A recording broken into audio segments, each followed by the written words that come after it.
Hello friends, this is Growl. In this video, I'm going to teach you everything you need to know about Ara-Kara, City of Echoes for Mythic Plus in the War Within. I've been testing all the dungeons thoroughly on beta, and I wanted to make a quick and easy to understand guide for all of the important mechanics. Remember that this is for Mythic Plus difficulty, so some of the mechanics may be missing if you're running this dungeon on normal or heroic. Ara-Kara is a well-rounded dungeon with lots of different encounter styles and route options, but not too open-ended or confusing. There's a large number of deadly poisons throughout the dungeon though, so it's a good idea to step in here with at least one or ideally more poison dispels. In this dungeon, I'm also showcasing Blizzard's new arachnophobia mode, which turns all spiders into crabs, so if I happen to call a crab a spider or a spider a crab, or a mob just looks out of place, that's why. I don't know why I have it on, I just thought it was funny. When you enter the dungeon, your first objective is to clear the 3 mini-bosses to spawn the first boss. Most groups I've seen like to gather lots of mobs on the first mini-boss and then use Bloodlust, then slowly work their way towards the other ones. The main mob you need to watch out for is the Trilling Attendant. These attendants cast Resonating Barrage, a channeled ability that pulses group damage until stopped. Besides that, they also cast bolts on random party members that should be interrupted when possible. The Crawlers also cast Venomous Spit on random party members as well, and as mentioned earlier, having a poison dispel can help reduce a lot of the group damage from these. All 3 of the mini-bosses have a frontal cone, as well as cast Web Bolt, and then have one unique ability. The first mini-boss, Ixen, casts Horrifying Shrill. This is a cast that deals group damage and fears your entire party, making it a very high priority interrupt, and you should always have someone assigned to stopping this. The second mini-boss, Noct, casts Call of the Brood, dealing heavy, unavoidable group damage. Be sure to pop defensive shortly after engaging this guy, as he uses this ability a few seconds after fighting him. The final mini-boss, Attic, uses Poisonous Cloud. This creates a dangerous swirly on the ground that deals high amounts of damage if you don't move out of it. Throughout the dungeon, there are also glowing spider corpses that can be interacted with if you're 25 skill or higher in tailoring. This gives you an on-use ability to inflict a 10-second stun on one mob. This isn't necessary for completing the dungeon, lots of groups aren't using this, but it can be helpful, and you can even use it on the mini-bosses at the start.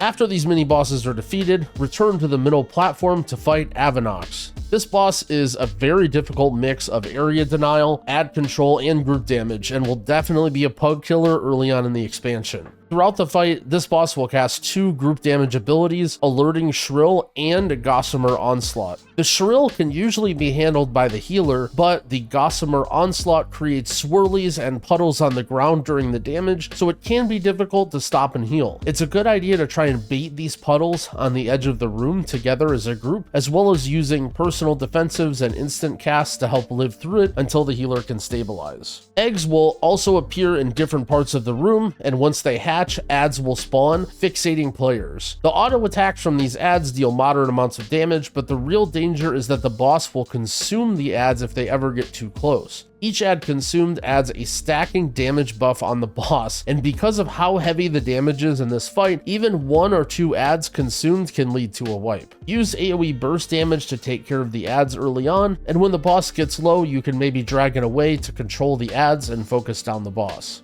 After Avanoxx is defeated, you can breathe a sigh of relief as the most difficult parts of the dungeon are now out of the way. Proceed across the bridge to the next area, where you'll encounter more crabs, or spiders or whatever.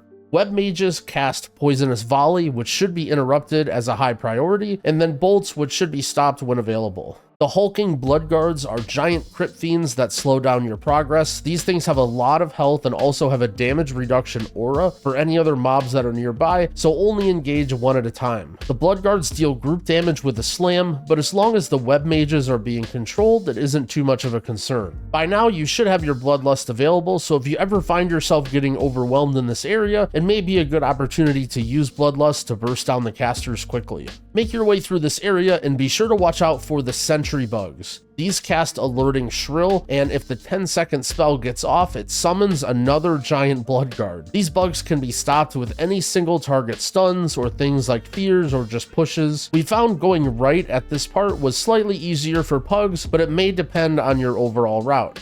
After making it through all of the sentries and blood guards, you'll find yourself at the second boss, Anub'zekt. This boss is cinematically one of the coolest bosses, but can be a total pain for casters that don't like to move. The boss will frequently cast Infestation, a short but scary damage over time that goes on one player. If you see this cast on you, immediately try and pop a defensive or a self-heal if available, because there isn't too much other group damage in this fight. Once the Infestation finishes, it also creates a swirling tornado that moves around the room and deals damage if you keep standing in it. Adds periodically run in and try and channel a root on players. You want to disrupt these adds when you see them and bring them on top of the boss to cleave them down. When the boss reaches 100 energy, it casts Eye of the Swarm, limiting the room to a small moving circle around the boss. This makes dealing with the tank frontal and tornadoes quite a bit more annoying. We have found a good strategy for this boss is to always have the tank stand on the right side of the circle facing the boss. That way you bait the frontal lines on the right side, and since the circle is always moving clockwise, you'll move out of those lines and have the most space possible. After the swarm ends, the fight resumes as normal. It's a good time to note that after defeating each boss in this dungeon, a flight path becomes available at the start of the dungeon that takes you to where you defeated that boss. So don't make the mistake of having to run all the way back this late in the dungeon.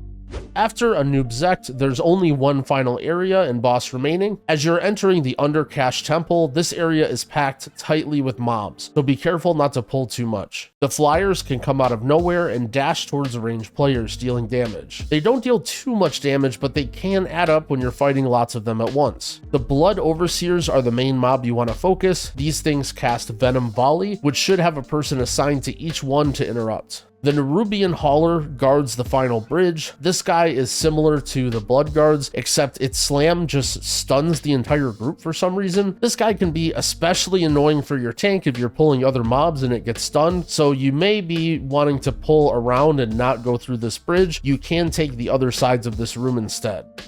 Kakadal the Harvester is the final boss and is actually a pretty straightforward fight. Throughout the fight, Cultivated Poison is cast on your group, placing a poison that deals damage to party members. When dispelled, these poisons shoot out giant blobs from two different directions, so having multiple members that can dispel their own poison or a Shaman Poison Cleansing Totem removes not only the pressure on the healer, but also sends the blobs out one at a time, making them easier to dodge. This boss will also cast Cosmic Singularity, pulling all players towards the boss with very good force and then exploding at the end of the cast.